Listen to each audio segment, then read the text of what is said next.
जय हिंद साथियों, मैं प्रवीण कुमार सिंह पीएस क्लासेज में आप सबका स्वागत करता हूं। और इससे पहले हमने हिस्ट्री में ऋग्वैदिक काल को कवर किया हुआ था। ऋग्वैदिक काल में चारों वेदों को कवर किया हुआ था।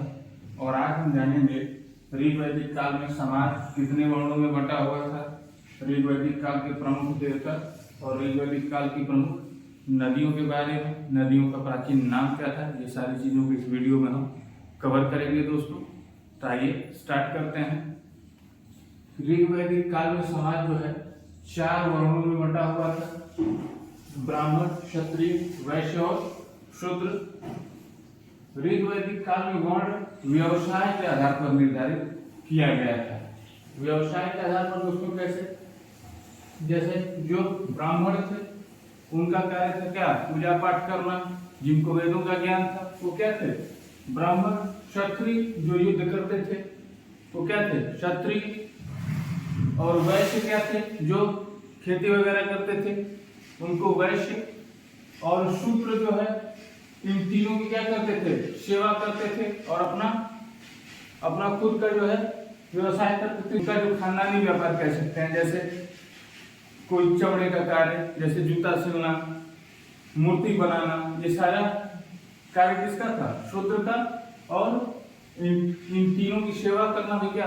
शूद्र का काम था। ठीक है, तो इसके हिसाब से क्या था?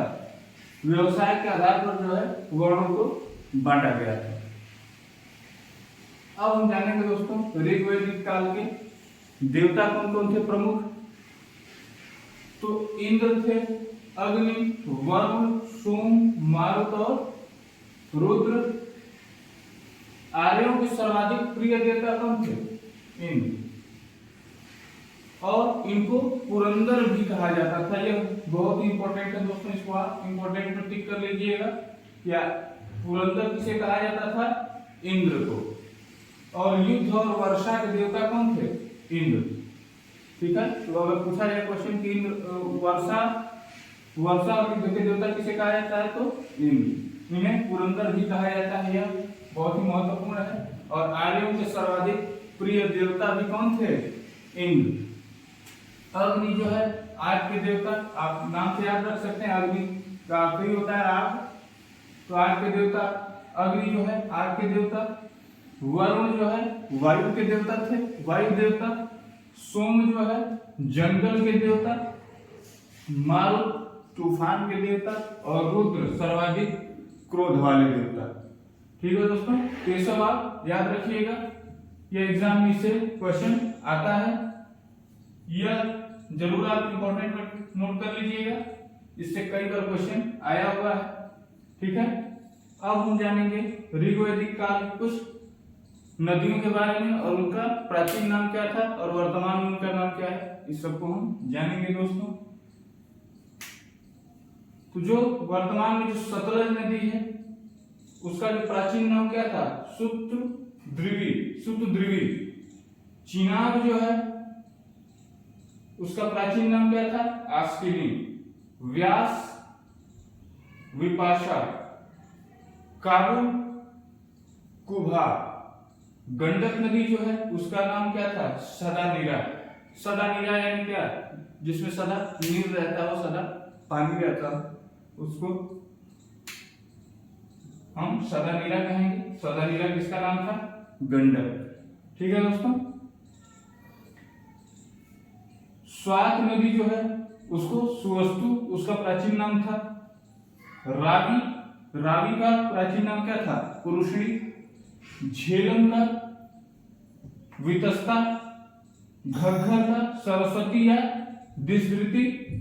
और कुर्रम का जो है क्रिमु। अब इसमें हम जानेंगे कि कौन कौन सा इंपॉर्टेंट है जिससे एग्जाम में क्वेश्चन आया हुआ है। याद तो आपको सभी करना है, क्योंकि कब किससे क्वेश्चन बन जाए इसकी कोई गारंटी नहीं है दोस्तों। आप देख ही रहे हैं इस समय क्वेश्चन का पैटर्न, कब कहां से क्वेश्चन उठा ले रहा है। तो आप याद सबको रखेंगे, लेकिन उसको आप जरूर याद रखेंगे जिससे क्वेश्चन बार बार पूछा गया है, तो वो सब आप इंपॉर्टेंट में टिक लगा लीजिएगा। एक है हमारा विपाशा, जो व्यास नदी है उसका प्राचीन नाम विपाशा, ये जरूर याद रखिएगा। रावी का प्राचीन नाम क्या था? पुरुषणी, यह भी इंपॉर्टेंट है, याद रखिएगा। झेलम का जो है वितस्ता, यह भी महत्वपूर्ण है। जो हमारा झेलम का जो युद्ध था उसको वितस्ता का भी युद्ध कहा जाता है दोस्तों। तो आप ये भी याद रखिएगा, यह भी महत्वपूर्ण क्वेश्चन आया हुआ है। और घग्गर का जो है सरस्वती या दिशद्रुति, बार बार सरस्वती ही ऑप्शन में दिया है, तो आप दोनों ही याद रखिएगा। तो यह भी क्या है, इंपॉर्टेंट है। बाकी इन सबको भी आप याद रखेंगे दोस्तों, कोई आपको छोड़ना नहीं है, याद सभी करना है, लेकिन जो इंपॉर्टेंट है उसको आप जरूर याद रख लेंगे दोस्तों, ठीक है, क्योंकि इससे बार बार क्वेश्चन आया हुआ है दोस्तों। और इसके बाद हम नेक्स्ट वीडियो में कवर करेंगे ऋग्वैदिक काल में कुछ इंपॉर्टेंट फैक्ट के बारे में, ठीक है दोस्तों। तो वो हमारा लास्ट वीडियो होगा ऋग्वैदिक काल का। और इस यजुर्वेद, अथर्ववेद, सामवेद में जितने भी इंपॉर्टेंट थे, इंपॉर्टेंट चीजें थी, सब हमने बता दिया है। अब उससे हमें कुछ भी नहीं जानना है। ऋग्वैदिक काल से इन सारी चीजों से क्वेश्चन बनता है, इसलिए हमने आपको इसे बता दिया, ठीक है। तो ऋग्वैदिक काल का जो इंपॉर्टेंट फैक्ट होगा वो नेक्स्ट वीडियो में हम कवर करेंगे दोस्तों।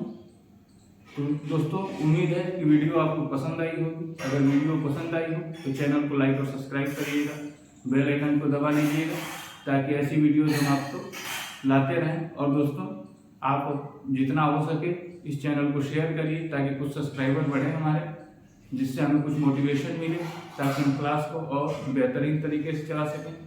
क्योंकि आपका लाइक और सब्सक्राइब ही क्या है दोस्तों, हमारे लिए मोटिवेशन है। धन्यवाद। जय हिंद।